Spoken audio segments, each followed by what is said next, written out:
إذا الشمس كورت وإذا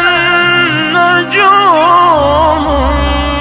انكدرت وإذا